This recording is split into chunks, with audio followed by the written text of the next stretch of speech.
My name is Dr. Leon Gwaka.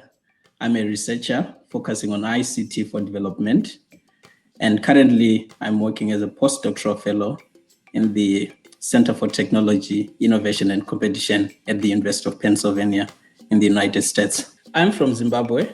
I was born and raised in Rushinga district in Mashonaland Central Province. I proceeded to study first a national certificate in accounting, then moved to a national diploma in internal auditing, then moved to do a Bachelor of Technology in internal auditing at Cape Peninsula University of Technology in Cape Town, South Africa.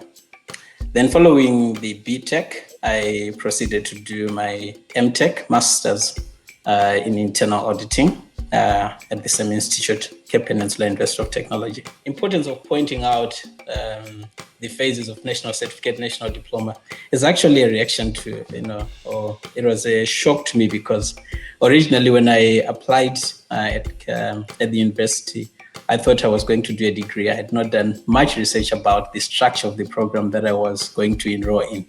It's only when I got to the institute, then I figured that I needed to do a certificate, then move to a diploma, and then move to a degree. So it was not really based on any other circumstances, but it's a reflection of how much I actually didn't know about the institute itself. At first, when I realized that I was enrolling for a national certificate, I thought I was being robbed. I didn't really understand what the system looked like. But then I figured that it was a system that proceeded to a 4-year degree, which was a Bachelor of Technology in Internal Auditing. I think the decision to pursue my degree really was not based on any influence, but I think it was the only natural path because in high school I'd done commercials, and when I was applying, I think I was only looking at pursuing degrees that were related to what I had studied in high school. When I finished my BTech, I was actually I was employed as a trainee accountant by next year chartered accountants. But what happened then is in South Africa, there are two systems. When you look at accounting, there is there are more, but there is the South African Institute for Professional Accounting, which is less prestigious compared to the chartered accounting. So because of my BTech degree, I did not qualify to join next year's chartered accountants trainee program. So they offered me the South African Institute for Professionals, which is SIPA.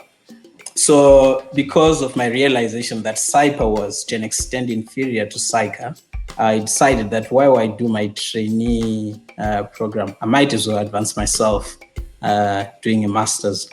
And I think at that point, it was a decision to say, how best can I equip myself for the future, knowing exactly where SIPA was positioning me. So I think it's a brave decision.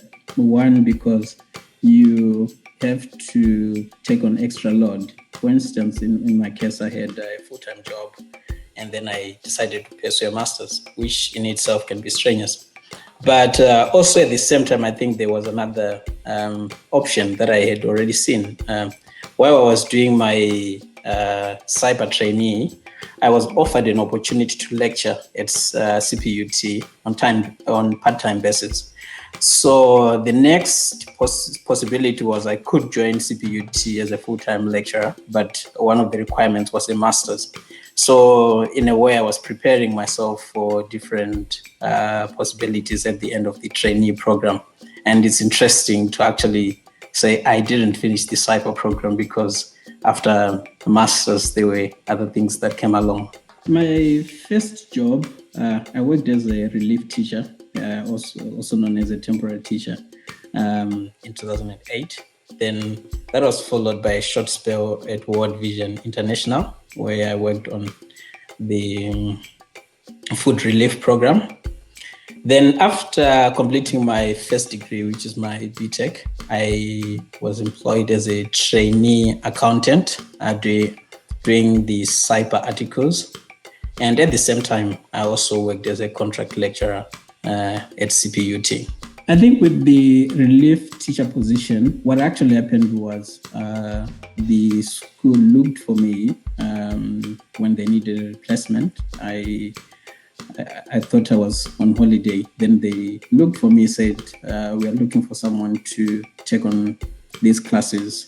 And I thought, well, I was still waiting for my A-level results. So I decided I might as well make myself useful. But the World Vision position, really, I was attracted much about by the nature of the organization and the nature of work that they were doing. I thought that it was really a unique organization at that point in time in 2008. So applying to World Vision really was driven by what I saw the organization doing and my own interactions with people working for the organization at that point. After my first degree, the drive really was to move into either identifying yourself as an auditor or as an accountant. And within that profession of accounting or auditing, there is that pre-qualification period where you're supposed to serve articles. And so, in South Africa, there's the South African Institute for Professional Accountants articles. So I enrolled for that program to work as a trainee accountant. I needed to serve 3 years so that I could gain the necessary experience, then write my qualifying exam and be recognized as a professional accountant. But during my studies at CPUT, I also had opportunities to assist lecturers as a tutor. And that exposed me to the aspect of assisting others. And after I finished my degree, I was hired as a part-time lecturer, which I found to be very interesting at that point. Partly is because of nurturing relations with the people that, mostly, be it my teachers, be it my lecturers, I have always maintained relations with those people. I know other people who had perhaps better grades than me, but who didn't get those opportunities. Yes, you have to be willing to take on some tasks. Sometimes they're not paid tasks. For instance, I think that the tutoring part, it didn't pay as much, but because I stayed on as a tutor, when I completed, I was invited back to say, we have a part-time lecturing position. Are you interested in this? So I think that there is an element of sacrifice before you can actually get offered something. But at the same time, you need to be on the lookout as you progress, either with your studies, just look out to see what opportunities are there. Talk to people around you. Sometimes they actually tell you, after this, you can proceed and do this. And I found that it was also important for me to ask, I started asking around or looking for the trainee position early in my final year. I didn't wait for the year to come to an end, then start looking for a position. When I was still a trainee accountant, in my second year of the trainee accounting program, I started to realize that this is, the trainee program, and I looked at the career prospects. It wasn't really what I wanted. I thought that it was too limited, or it was too narrow in terms of what opportunities I could pursue, especially with the cyber qualification. And on the academic side, I was being exposed to, interesting research. I was getting in touch with the research professors. I was participating at conferences, and that opened, other avenues for me to pursue research full-time. So when I was, at one conference, I interacted with some guys that I'm still in contact with today, and they explained a lot to me about what research is, what they do, and it caught my eye. Then I started applying for funding to pursue my own research, and I had a breakthrough, I think in 2015, and then that led me to resign as a trainee to pursue research full-time. So I think the transition really is an exciting part of my journey. It was not only a transition in terms of the profession, But one, it was a transition totally in terms of disciplines. So I was fortunate enough to receive funding from USAID, and the concept that I really wanted to do did not have anything to do with accounting, but it was about deploying an ICT intervention in rural communities. So that meant changing totally from accounting and being involved in issues around ICT, livestock, food security. The nature of adjustment, to me, I think it was a positive adjustment because, firstly, with the research project, I was responsible for the design of the project. I got the responsibility to say, this is what we want to do. This is how we're going to do it. There was a lot of traveling involved. There was interactions with people at different levels, government departments, other professors.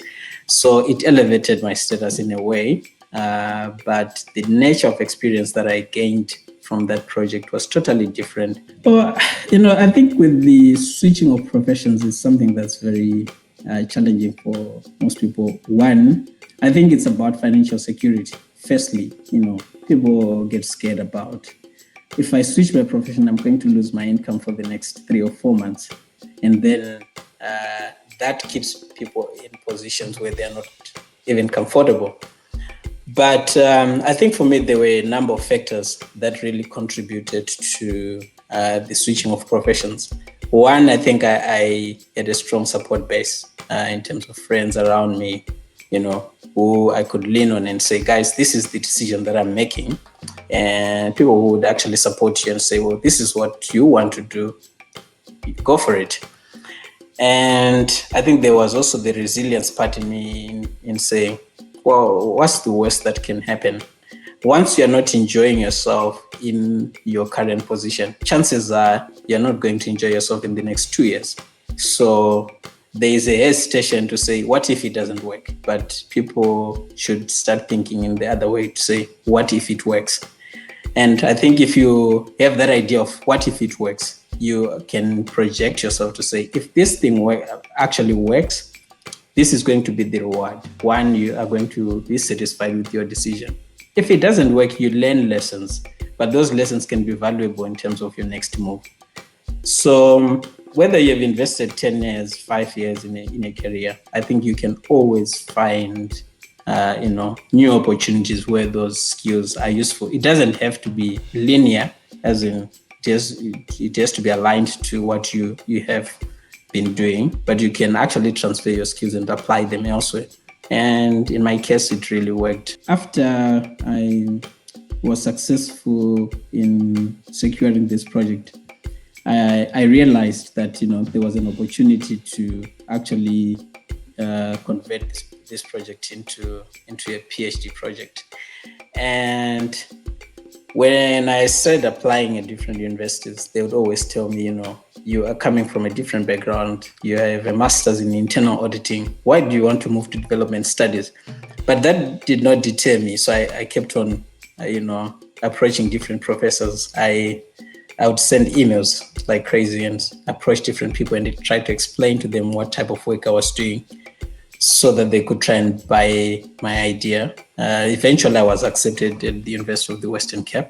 I think I explained to them, the nature of the project really suits within development studies. And I'm happy to say it actually worked well. And I received my PhD in development studies. The rejection rate. Firstly, it's not an easy path in terms of applying, be it for scholarships, applying for funding, applying for grants, applying for research positions itself. Even when you write your content and trying to publish it, there is just so much in terms of rejection that goes on. And, that is really frustrating. And in a way, you do get discouraged at your first attempt. But with time, you get to understand that it's nature of the field. And I think that is one of the main challenges, really, that, that is faced within the research profession itself, at any level. Be it you are starting, be it you are experienced, even professors still do get rejections for grants, for papers. So I think that's one of the main challenges. You need to be resilient. You need to, you need to be very strong in terms of how you take rejection and just understand it as a way of trying to improve your work. Then the other challenge I think that I can think of is sometimes you are asked to work in environments that are not very comfortable, especially if you are doing development work. Chances are you might, the areas that you actually need to conduct your research or your practical work.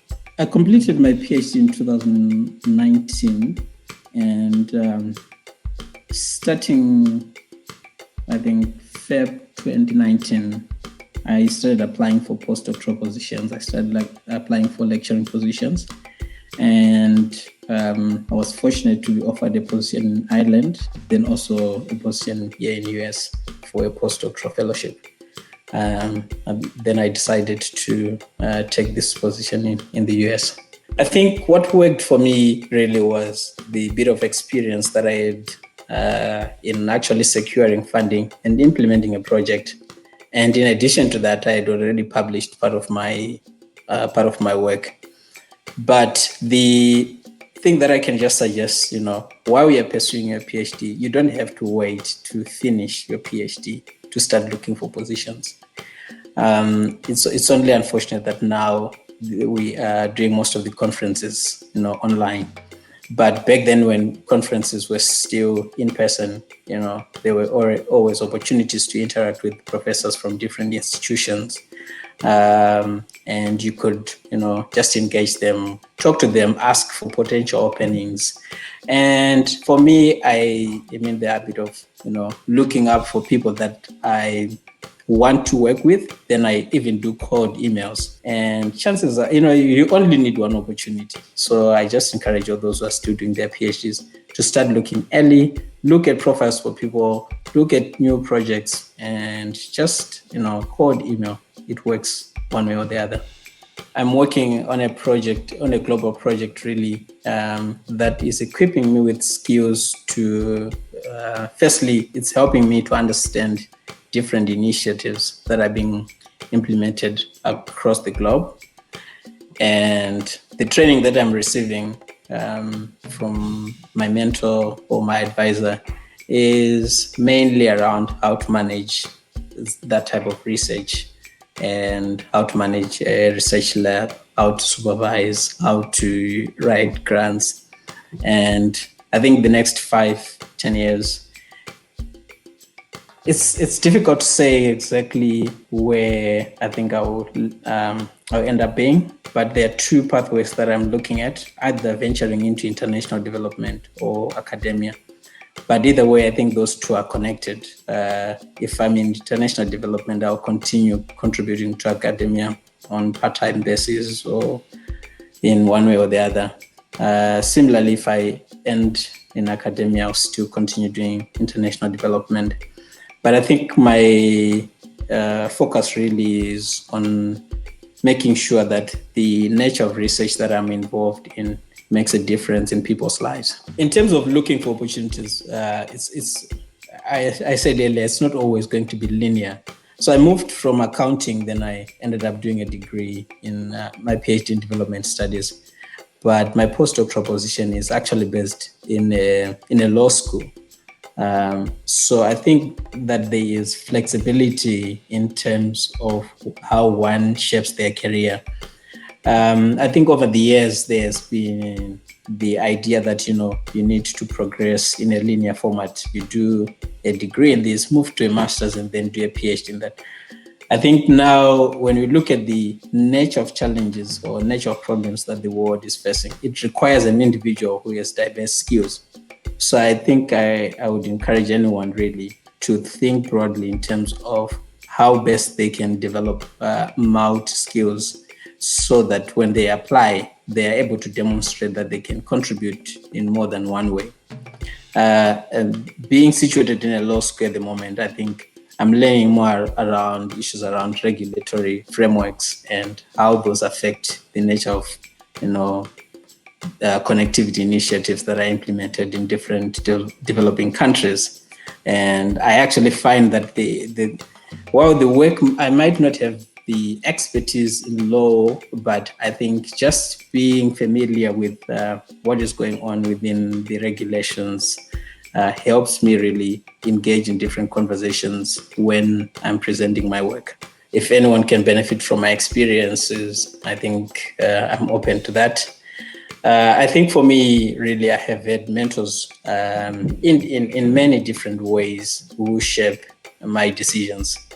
In particular, I have one mentor, Geshan, who is based in Masingo, and his way of thinking, he doesn't provide really like the direct mentorship, but he challenges me to think differently. So what we share readings, and then he asks me to reflect on it. And whenever I reflect, then he challenges me to think in more different ways. And he shares how he thinks. And I think in that way, he's opening me to new things that I never imagined. And I think that he's supportive in a way. So I find that to be very useful even when I engage in conversations with other people, not other than him. So I think I would always encourage people to, just look up to people that there are positions that you would imagine yourself in. Reach out to those people. Imagine where you want to be, then develop a plan on how to get there. If you imagine yourself in 5 years doing something, then start doing it today. It takes so much effort, but the effort, when you break it down into small steps, you see that you can achieve it actually in an easier way. So the most important thing for me, I've always imagined where I want to be, and then I start working my way to say, okay, this is the first step, this is the second step. What's interesting is when you're moving from one field to another field, you're not even sure sometimes whether you qualify to be in that field or whether you're going to do well. But for me, I was shocked that in 2017, after a year and a half of implementing our project in Bay Bridge, I was shortlisted. I was actually selected in top 10 of a global competition called BCFN. And this is a competition that recognizes, world solutions to global challenges. So I was just highlighting how important new technologies can contribute towards addressing the issue of food security within rural communities. Okay, so all the views expressed in this talk or in this discussion really are my personal views and not the views of the institution where I'm currently based.